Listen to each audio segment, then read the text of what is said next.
Hello दोस्तों, मेरा नाम है गोपाल पांचाल और मैं आपका लर्निंग इंडिया प्लेटफॉर्म पर बहुत बहुत स्वागत करता हूँ। जी हाँ दोस्तों, आज मैं टॉपिक जो लेके आया हूँ वो है प्राइवेट बैंकिंग सेक्टर। जी हाँ दोस्तों, प्राइवेट बैंकिंग सेक्टर में आपका करियर किस तरह है, अगर प्राइवेट बैंकिंग सेक्टर में आप आते हैं तो आपका एज अ ज्वाइनिंग रोल किस तरह से होता है, और अगर आप एक्सपीरियंस के बेस पर अगर आते हैं तो आप किस किस पोस्ट पर जा सकते हैं। सबसे पहले मैं आपको प्राइवेट बैंकिंग सेक्टर जैसे कि HDFC, axis, ICICI, Ujjivan bank, बंधन बैंक, कोटक बैंक, ये जितने भी बैंक हैं, जी हाँ, ये प्राइवेट बैंकिंग सेक्टर में आती है। प्राइवेट बैंकिंग सेक्टर में अगर आप ज्वाइनिंग करना चाहते हैं दोस्तों, तो उसके पहले भी आपको कुछ चीज़ें समझनी होगी, जिनमें आपको पहली चीज़ ये है कि आप किस डिपार्टमेंट में अपने आप को ज्वाइन होना, काम करने के लिए ज्वाइन होना चाहते हैं। जी हाँ, यहाँ पर दो सेक्टर स्पेशली होते हैं। पहला होता है बैंक ब्रांचिंग, इस मतलब लाइबिलिटी सेक्टर और एसेट सेक्टर। जी हाँ दोस्तों, लाइबिलिटी सेक्टर उस सेक्टर को कहते हैं जो मेन बैंक ब्रांचिंग में आता है, जिनका काम होता है कासा, जिनका स्पेशली प्रोडक्ट होता है कासा।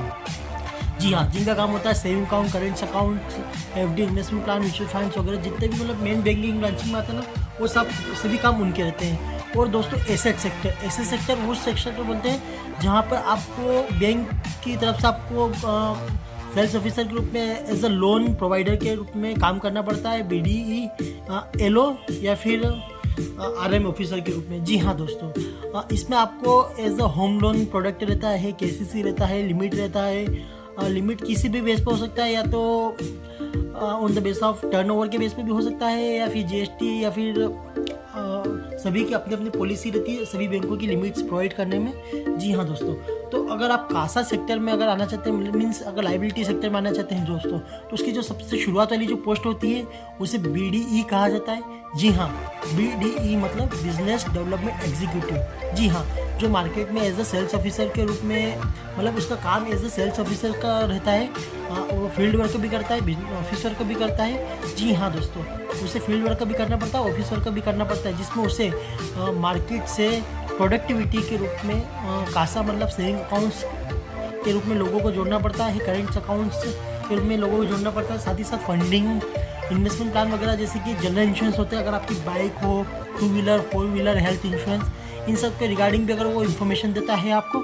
साथ ही साथ अगर आपको इंश्योरेंस करवाना हो, in terms of ULIP insurance कराना हो, ट्रेडिशनल इंश्योरेंस कराना हो, म्यूचुअल फंड में भी अगर आप इन्वेस्टमेंट करना चाहते हैं, तो ये सभी काम कासा डिपार्टमेंट के BDE सेक्शन में BDE को दिया जाता है।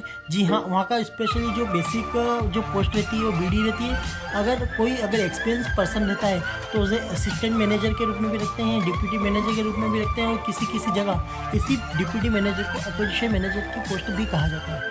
जी हाँ, और दूसरा पोस्ट होता है लाइबिलिटी सेक्शन में स्पेशली 3-4 प्रोडक्ट्स आते हैं, जैसे personal loan, home loan, KCC में तो आपको पता ही हो, किसान क्रेडिट कार्ड, और होता है टर्नओवर के बेस पे आपकी लिमिट्स भी बनती हैं।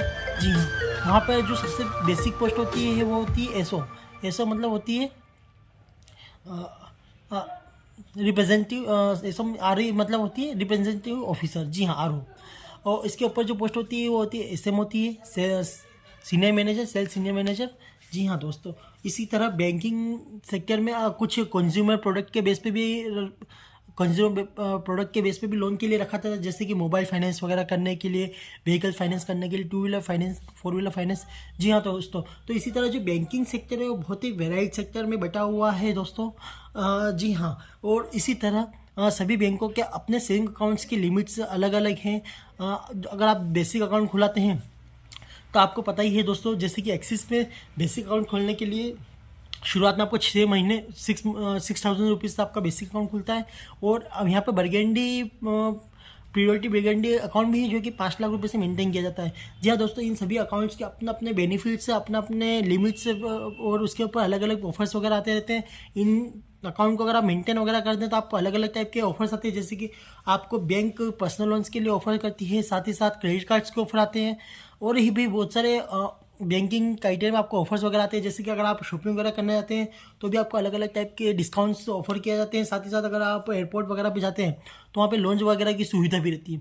जी हाँ दोस्तों, तो आज मैं आपको बैंकिंग सेक्टर के एकदम बेसिक सेक्टर के बारे में जानकारी दे रहा हूँ कि अगर आप बैंकिंग सेक्टर में आप जुड़ना चाहते हैं तो वहाँ पर आपको किस तरह किन किन बातों को ध्यान रखना पड़ेगा, स्पेशली इन टर्म्स ऑफ कि आप किस सेक्टर में जुड़ना चाहते हैं, लाइबिलिटी सेक्टर में जुड़ना चाहते हैं, एसेट सेक्टर में जुड़ना चाहते हैं। और उसके बाद मैंने आपको जनरल इन्फॉर्मेशन दे दी है। साथ ही साथ मैं अब आपको एक पूरा वीडियो लेके आऊँगा जिसमें मैं आपको बताऊँगा कि अगर आप बैंकिंग सेक्टर में अगर लाइबिलिटी सेक्टर में आना चाहते हैं तो लाइबिलिटी सेक्टर में आपका काम क्या क्या होता है, वहाँ पे आपको किस तरह की सर्विस प्रोवाइड करनी पड़ती है, वहाँ पे आपको किस तरह का प्रेशर भी झेलना पड़ता है। साथ ही साथ ऊपर के जो कॉर्पोरेट्स में आपके जो हाई पोस्टल ऑफिसर जो रहते हैं, जैसे कि आपका ब्रांच हेड ऑफिसर है या फिर क्लस्टर हेड ऑफिसर है या फिर उसके ऊपर जो जोनल हेड ऑफिसर है, वो आपको किस तरह से आपके ऊपर प्रेशर भी देते हैं, साथ ही साथ आपको सपोर्ट करते हैं सभी टीम्स में।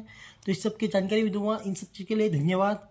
इसी तरह मेरे साथ जुड़े रहिए और मेरे चैनल को लाइक कीजिए, सब्सक्राइब कीजिए और कमेंट कीजिए। और साथ ही साथ मुझे बताइए कि मैं आपको जो बता रहा हूँ तो आप मुझे क्या बदलाव करना चाहिए, साथ ही साथ क्या इम्प्लीमेंटेशन करना चाहिए, साथ ही साथ आप किस विषय के बारे में बैंकिंग सेक्टर में स्पेशली जानना चाहते हैं।